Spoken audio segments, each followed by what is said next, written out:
سڑک کے کنارے کھڑا میں ایک دوست کا انتظار کر رہا تھا۔ اتنے میں ایک لڑکی بھیک مانگنے کے لیے میرے سامنے رکی۔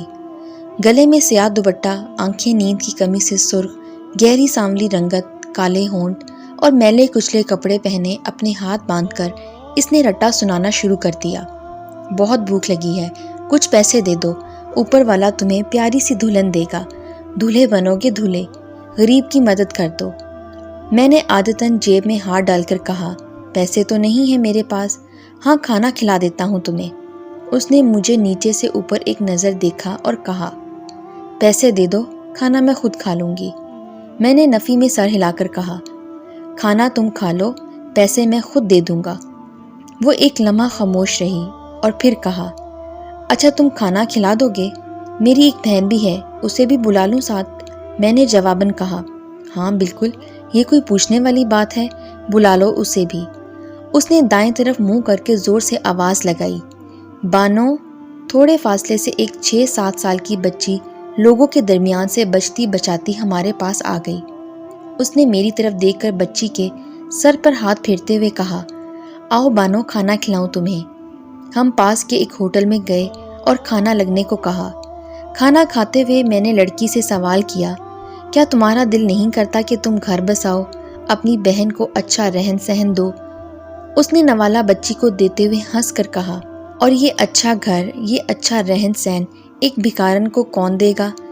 بہت لوگ ہیں، تم بھیک مانگنے سے بہتر ہے کسی گھر میں کام کر لو۔ میں نے جواب دیا، نہ مہر، گھر میں کام کرنے کی بددعا نہ دو مجھے۔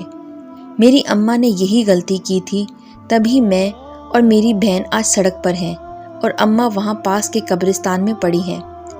اس نے پانی کا ایک گھونٹ پیا اور کہا، کسی گھر کے مالک کی ہی ناجائز اولاد ہوں میں اور میری بہن۔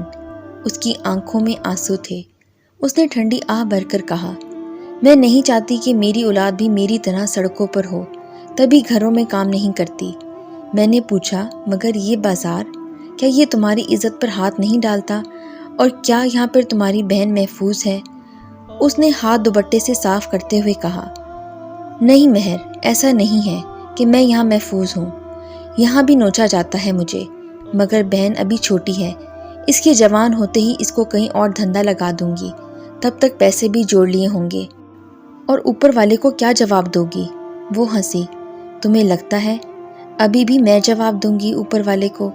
مجھے پیدا اوپر والے نے کیا، مگر میری سرپرستی جس کو کرنی تھی وہ عیاشی سمجھ کر بھول گیا مجھے۔ کیا وہ جواب نہیں دے گا اوپر والے کو؟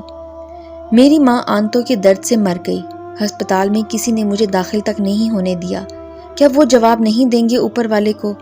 اس کے لہجے میں سختی تھی۔ اس نے میری طرف انگلی کرتے ہوئے کہا، تم مرد جواب دو گے اوپر والے کو، تمہیں ہماری سرپرستی سونپی گئی ہے نا، تمہارا بنایا ہوا یہ معاشرہ، تم جواب دو گے اوپر والے کو کہ ایک کمزور لڑکی پر ایسی نوبت آئی کیسے کہ وہ اپنا جسم بیچ کر پیٹ پالتی رہی اپنا؟ تم اوپر والے کو جواب دو گے مہر کہ تم نے ایک کمزور لڑکی کو کیوں لوٹا؟ میری سماعت اور بصارت جواب دے گئی تھی۔ میں نہیں جانتا وہ کب خاموش ہوئی، کہاں خاموش ہوئی اور کب چلی گئی۔ بس وہ چلی گئی تھی جب مجھے ہوش آیا۔